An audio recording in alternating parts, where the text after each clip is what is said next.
Look, I'm super excited to talk about sustainability again this year with you, Stan. Obviously, we had a super insightful discussion last year.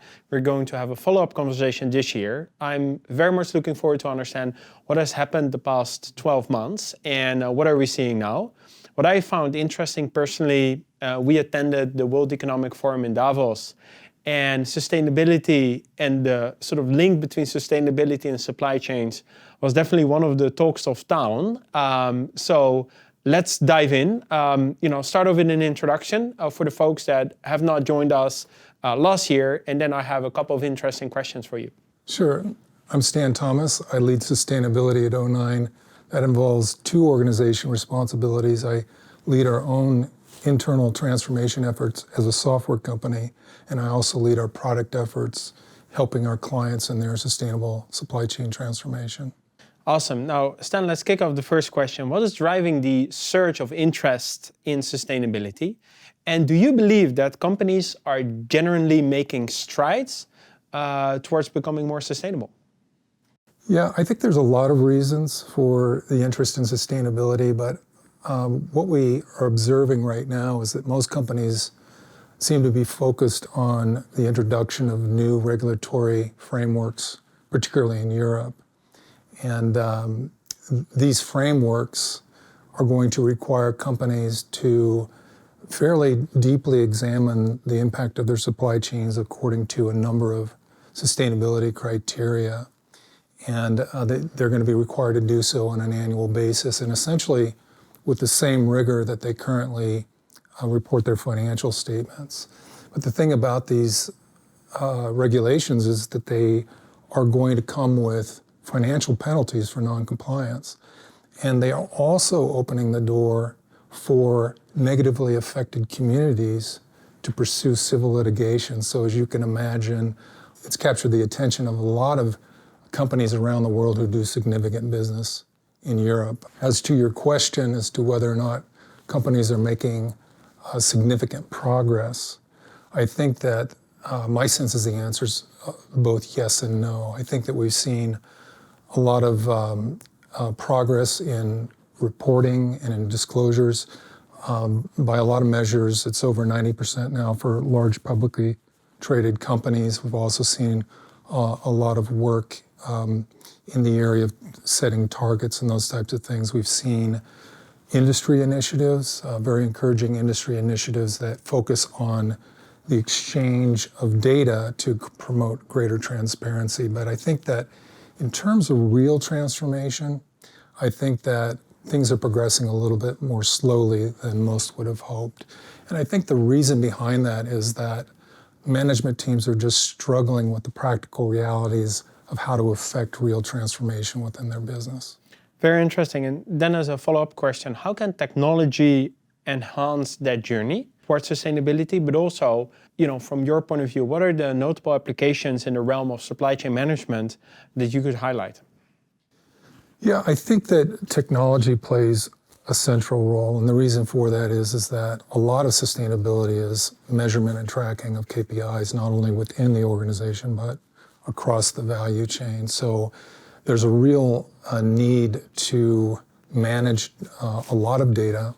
And so there's a need to manage, streamline and automate the process of data acquisition, validating that data, cleansing that data, harmonizing that data. And then once you have all this data, you need to make sense of it to create a coherent picture. So you need analytics in order to highlight those areas that are going to require focused investment for improving sustainable performance. In terms of the application areas, I think, of course, kind of the foundational aspect is just the ability to track and manage ESG data across the business. I think as a part and parcel to that, one application that's becoming more important is the ability to assess and inventory the environmental impact of your products. That's becoming more important. The ability to assess the risks that exist within your supply chain. And that involves a need for much greater multi-tier visibility of the supply chain. We also see the need to engage the suppliers more directly in improving their sustainable performance and reducing their risk relative to sustainability. And then we are also seeing an increased interest in the integration of sustainability KPIs in the planning process, directly integrated so that you can balance sustainability objectives together with other core supply chain metrics and KPIs. Awesome, and we'll definitely talk about or more about that because that's what we've seen the past 12 months. A couple of clients that sort of embarked on the journey to get way better in that field. So I'll park that for now, but I'm going to get back to you. Now, Stan, what is the primary obstacle that hinders company for actually making progress towards a more sustainable future? Yeah. I don't think that can be boiled down to kind of a single obstacle. I think that companies face a common set of challenges. And I think what we observe is that in most companies, the knowledge and skill sets to manage sustainability, both at the enterprise level and at the product level, tend to be fairly concentrated within small teams within the organization. And sustainable transformation is going to require much more broadly distributed knowledge and skill sets across the organization. And I think compounding that problem is complex and overlapping standards. These standards have regional and industry variations, and they tend to be in a constant state of flux. So it's really difficult, I think, for companies to kind of stay on top of that.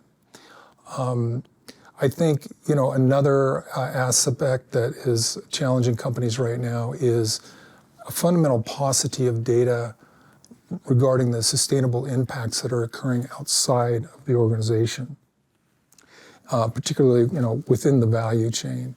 And these regulations are going to require companies to have a much deeper understanding of what's happening in their supply chain than they currently do now. And I think a lot of companies are struggling with that aspect.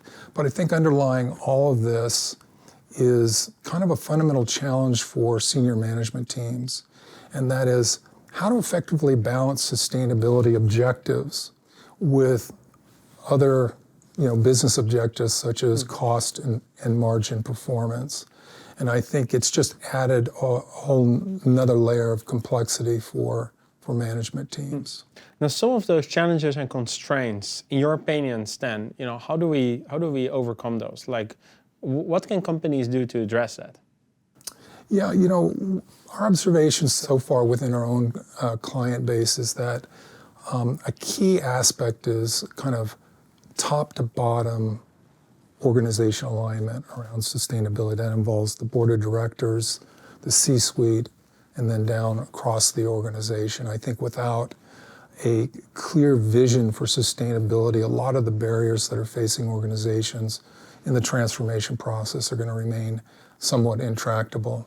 I think part of that is, establishing a very clear roadmap for the transition, a long-term roadmap that is fully integrated within the strategic plan of the enterprise. It has specific timelines, and it has budget support for the initiatives that are going to be required over that timeline. And another thing that we see that seems to be very effective is to tie sustainability KPIs directly to executive compensation. I think beyond that, I think there's a real need for companies to engage their supply chain, their trading partner relationships, not only upstream with their suppliers, but also their customers, their service providers, in the process of sustainable transformation. I don't believe that sustainable transformation is going to happen by individual companies acting alone. A certain amount of collective action is going to be required to affect systemic change. And I think that those kinds of initiatives are going to come in many forms of co-innovation and co-investment across participants in the supply chain. Very clear. Now, shifting our discussion, Stan, could you elaborate on the impact of supply chain planning on the company's journey to sustainability? Yeah, so up to this point, I think that sustainability can be, the activity within the enterprise can be characterized as a compliance annual reporting exercise, coupled with discrete investments in sustainability improvement initiatives throughout the year. It's essentially an annual reporting exercise. And I think that in order to drive your supply chain towards sustainability, you need to actively balance sustainability objectives with the other business objectives. What that means is you have to integrate sustainability into the core business planning processes. And I think at a minimum, companies should be able to project how they are performing against the published targets that they've set for their stakeholders. But building upon that, I think that companies will want to essentially balance supply chain objectives with other things like cost and margin and service levels actively going forward. No, excellent. Now, we have a couple of engagements with a couple of clients, focused on exactly that. One account that comes to mind is a very large, global beverage player. Can you elaborate a little bit more? Why did they prioritize this? And then what exactly is the use case that we are working on with them? Well, I think that some basic concepts are at play that are resonating very strongly within our client base. One is that sustainability management and supply chain management are really not two separate activities. And in the future, they really need to be practiced as integral components of a common process. And so to that extent, it doesn't make any sense to manage the sustainability performance of your supply chain separately from how you manage the core KPI drivers of your supply chain. So our design principles around essentially making sustainability management and optimizing sustainability within the business a natural extension of how our clients currently use these tools plays very well with many of our clients who kind of are at the stage where they're ready to transition from compliance and reporting to the active process of day-to-day, week-to-week, month-to-month, driving their supply chain in a forward view towards a sustainable operating model. And so this involves essentially integrating those objectives within the forward planning view together with all of the other objectives for, again, cost, service level performance in a way that allows them to essentially include those as a kind of a balanced objective. So they have forward visibility to their sustainability performance against their supply chain objectives. We're able to integrate their own published targets and their sustainability improvement investment initiatives over the course of the planning horizon in order for them to kind of balance those objectives. We break it down into a level of granularity that allows them to manage their supply chain planning against those targets in both the operational and the strategic planning horizon. The other thing that we bring to it is the ability to do scenario analysis, to look at the balance of that over the course of time, to really allows the clients to essentially continuously assess and fine-tune their transformation strategy as time progresses, as time moves forward. Very interesting. Yeah, and what I also like is that a lot of our clients, right, maybe 80% of their carbon footprint actually resides in supply chain. With a lot of our clients, we already have sort of modeled the digital twin of the supply chain, but historically we were still focused, to your point, on cost and constraints and margin and service level and so forth. I think now we have the opportunity to then incorporate ESG metrics, whether it's waste, energy, water, and so forth. Obviously, a lot of times companies say, but then what about scope 3? I would love to, pick your brain on that. Any thoughts on, how do we actually get more robust perspective on, scope 3 data? Yeah, scope 3 is a huge issue among our clients at this point in time, and I think there's a couple of aspects of that, and one is essentially being able to model the risk that may exist in your supply chain. A lot of that is done not through direct interactions with the client, but essentially there's a lot of data that you can embody the digital twin with that kind of gives you an understanding of what areas in your supply chain, what materials, what commodities may be subject to risk in the farther upstream areas of the supply chain. Most companies don't enjoy the benefit of having multi-tier visibility, and so this is kind of an area where we're helping companies gain much more insight and kind of probing beyond the tier one relationships into tier two, tier three, et cetera. So just understanding where to look, where to invest time in assessing that. And then the other aspect of is direct engagement with your suppliers in order to understand how they're managing risk within their supply chain, how they're managing environmental impacts within their own operations and those types of things. So there's a lot of capabilities around engaging suppliers around sustainable performance that are required from an application standpoint. And the multi-tier visibility aspect of that is another key area, and the risk assessment and risk management is another key area that we're helping our clients with. 100%, and I'm personally super excited about expanding that digital twin much further upstream, and then not just for capacity and cost and risk, but also to get a better handle on scope 3. Now, Stan, why is it crucial for companies to initiate these types of transformations versus waiting for more advanced technology adoption stages? Yeah, I think we've seen some hesitation, in some areas of our client base, based on organizational maturity has been a concern, regulatory uncertainty has been a concern, and then there's just the kind of the persistent market focus on growth and profitability priorities and those types of things. But I think it's really important to keep in mind that the forces that are pushing for sustainable transformation are going to only continue to intensify. And essentially, building skills and expertise in the organization, identifying and filling the data gaps, and reaching out and engaging the suppliers in the sustainable transformation process, it takes time. And for those companies who have set targets and published those targets to their stakeholders, I think that, they're going to be required in the near future to show real progress towards those targets. And so I think companies now are in a position where they're compelled to take much more decisive action now because of how the environment has evolved. Now let's talk a little bit about O9. How can we contribute? And also, how has our product roadmap and sort of delivery to clients evolved since last year when we were talking about this very important subject? Yeah, so we spent quite a bit of time working with our clients to understand their sustainability problems. We've done a lot of work on a number of different dimensions of the problem with different clients, depending what industry they're in and where their planning priorities are.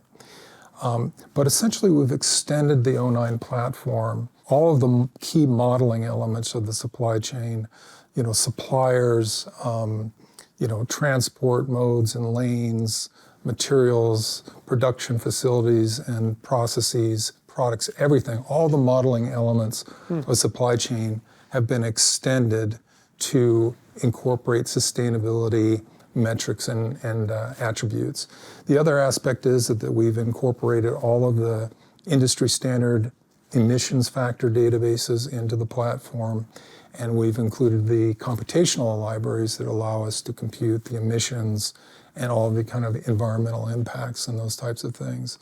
And then, of course, we've integrated all of these kind of attributes into the core planning processes. So things like supplier risk metrics and dimensions, and supplier sustainability performance are all integrated into the sourcing algorithms. Planning in the integrated business planning sense, you're able to see the future impacts of your business plans relative to the targets that you set for your business from a sustainability standpoint, and then you have all the tools to be able to kind of manage and balance and leverage those to kind of maximize your performance against your targets while achieving your margin objectives and your service level objectives for your business. So this is an area that we're going to continue to expand into, continue to develop more applications for in the future for our clients to be able to achieve their sustainable transformation objectives. No, that's awesome, Stan. I think that concludes today's discussion. Want to thank you for sharing your wisdom and knowledge again with us and with the audience. Obviously, to the audience itself, we would love to engage, understand the sustainability priorities and objectives for our clients and potential clients, and see how we can help them. But I'm super excited about the future. What makes you excited about this year, Stan? Well, I think I really see a big transition point where I think the clients are all asking the right questions, and there's a lot more motivation, and I think there's a lot more resource behind the transformation this year. I think in our client base, everybody's heart's in the right place, and I see them making the right decisions for moving forward in this. Awesome. Stan, thanks for joining us today, and we'll see you back next year, I guess. Very good. Thanks for having me, Awesome. Stefan. Thank you.